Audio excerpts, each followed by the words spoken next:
very soon. Oh, I've got to close the door. Okay, it kind of says on my live, so I'm going to say hello. It says we're live on my end. Hello, we're live. Hello, new technology for us today. So we are coming to you, me from Australia and Lisa from England, from London. From London this morning, woohoo. I love London so far. I haven't seen much of it, but what I've seen I love. Oh, I'm just going to quickly put it on the other view. That's better. So that it's both of us in the screen. So for the next few lives with you all, and I just realised I can't actually see any comments because I'm just seeing our Zoom. We're going to be like this, in this format, and Lisa's going to be travelling and we're going to be doing intercontinental Mama Thrive. So while you intro, Lisa, I'm just going to actually open up Facebook so I can see. So you want me to intro today? Okay, I can intro today. Okay, so after we get off this live this morning, we actually are doing a 2-hour class in Mother Rising. And so we thought we'd bring you just a little snippet, a small tiny piece, 10 minutes of the workshop this morning. And the topic that we thought we'd bring to you all is the role that receiving your child plays in holding space for them. And so there's a little bit of unpacking in there that just to get us all on the same page. And the first part is, what do we mean by holding space and what do we mean by receiving? And so we'll start with holding space. So holding space is that's not like our term, is it, Kaya? I'm sure other people use holding space. Yeah, lots of people use it. Okay, when we talk about it, we mean really deeply creating a safe space to fully hear another person, to let them express in a safe container. And this is so powerful to give to your children, to give to your partner, to give to yourself. We won't go into the self piece today, but to give to your sisters, to fellow mothers. Oh my gosh, holding space for another mother while she lets out what she needs to get out in a space that feels loving and non-judgmental and held is really powerful. So that's holding space. When would you hold space for your child? Well, pretty much any time is a valid time to hold space, but especially when they've got big stuff going on for them, they're having a tantrum, they're in a really unhappy space, they're frustrated or angry, they're sad and grieving. Any of those are really powerful times to hold space.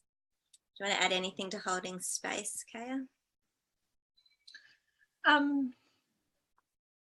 Just that so far we've often been talking about it as just this really safe container, which you've probably said. I was busy trying to look for the comments, but this container that your child or whoever is coming into it can kind of just rest in and fully feel whatever they need to feel in. And then what we're bringing in today is a little more energy work into that container, like how you can then use that really safe container to create even more transformation, not with like the intention to force anything. Like holding space is very much allowing something to be energy, but when you allow something to be, you also have lots of potential to then consciously create new things and consciously do something else with the new energy that's created. So that's what we're bringing in today. Yeah. So we want to talk about the energetic practice of receiving and the role it plays in holding space. So receiving is a huge topic, like in and of itself. In fact, it's the topic of the whole 2-hour workshop that we're about to give this morning. But as a relational practice, receiving another person is really powerful. And how do we do the 101 on receiving another person? We talk about open energy a little bit. Yeah, there's so much. we're about to share so much on this. Yeah. And we really don't have very much time because we're about to do that.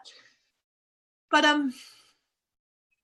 yeah, definitely. Yeah, I think open energy, I think. Yeah. So energy, when we think about energy, energy in the relational dynamic, which we call our horizontal plane, flows in two directions. You can either receive energy coming towards you or coming in or coming through you, or you can project energy out. Okay, so receiving is one of the primary ways that we work with or interact with energy. Energy is flowing in between people and through the environment all the time. It's transmitting information between us all the time. The vibe you pick up on another person, the vibe you give off, all of that sort of unseen stuff is energy. So when you are holding space for another person and you're holding a really solid container for them, I love you, I'm here for you, you are safe, you can share, you will not be judged in this space, whatever you need to express, express. When you can add the act of very consciously receiving the other person's energy, and probably the two pieces that we share here in this live would be open your energy. So our doorway, our boundaries are either open or closed. Okay, and we flip between them all the time. Did you want to say something? And it's actually also really, really important and empowering and vital, especially for conscious, gentle mothers, to practice closing those doorways as well. So we're not saying that opening them is better than closing. No. In fact, closing is a very valid and important piece too. Absolutely.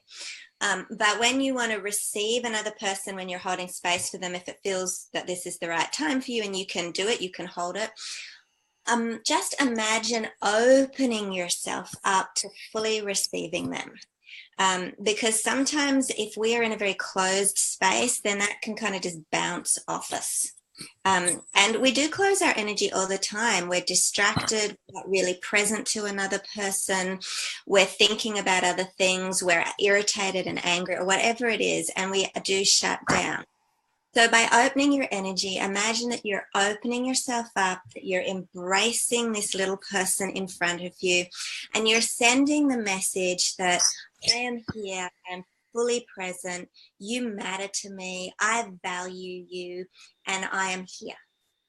Okay, so you open up and you can fully receive whatever's going on in that space.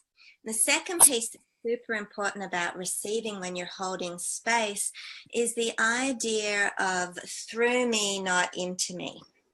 And this is important because if you are with a little person who's having a complete meltdown, a complete tantrum, and you are trying to hold space for that person, that little one, to express and get it out and have a safe space to do so, so you can kind of let that energy move, and then you can come into closer connection with them, and you can work out what it is they really need and help them move forwards in a way that's a little bit more productive than just on the floor screaming. Then you want to be able to receive that energy that's coming at you, but not embody it, not hold it as your own and get lost in it and get triggered by it and have all your stuff come up. And so you want to keep that idea of through me. It's going through me, not I'm holding it and embodying it. And we are so enmeshed with our little ones in our energy, which is normal and perfect in the way it's meant to be. But we need to keep that conscious clarity there. Otherwise, their big emotions coming into us when we receive it can actually trigger our stuff. When it comes into us and we forget that it's not ours, that it's theirs, and we're holding the space for them, we can own the stuff. And as soon as we own the energy, whatever resonates with that inside us, whatever is unhealed from our past, from our histories, from our moment, whatever's going on, can be triggered. And then it's our stuff, yeah? And then we're not holding space anymore for the other person. We're lost in our stuff. And then you get into power and control and fights and arguments, and you've lost the holding space. So it's important to remember when you're receiving that energy, You can either ground it, you could transform it, which we can't really go into here. I don't want to give the whole workshop because we've got such limited time, but you can, let's just say you can just take it through you and release it. Like just help them release the energy, let it go, let it go, let it go. And when you do this, you will watch your little one be able to move that energy in a safe space, and you're helping them move it. You'll see them come through it so much faster and come out the other side in a place that is really connected. Often they'll come up and jump up on your lap and cuddle afterwards. There'll be a clarity. Sometimes there's this real sort of cognitive clarity in your little ones after those sorts of episodes where they say the most amazing things and you're like, wow. The release of that energy allows them to come to a new level, I guess, to find that space to process differently. That was a whirlwind. Kaya, do you want to share something? Loved it. Yeah. And so it's okay if there are times when you feel you can't do that, because sometimes your needs are really strong and loud, and you have feelings that you need to hold space for yourself. So this is to be done when you know you can hold it, and when you know that you can kind of be that vessel that receives for somebody else, right? Because we also, and we'll talk about it in our Mother Rising workshop very soon, we also talk about the power of receiving as a self-love and self-replenishing act. Like receiving can be such a beautiful act for yourself, but this is a bit different to that. This is like you kind of letting yourself go a little bit in terms of your needs to just be that vessel to support the movement of some of your child's emotions and of what's going on for them, to be another person who can also receive it and allow it to move and allow the emotions to do their thing. Yeah. Awesome. Are there any questions? Because we've got like 2 minutes roughly before we need to go, but we threw this like blah at you guys this morning. Maybe we need to give a little bit more time and space to this. We can look at it in the comments. It's an important. I don't think there are, but what the screen I'm seeing, I'm not 100% sure if it's if it's fully like updating. That's okay. If there are comments, if you're on replay and you're watching, missing the comments.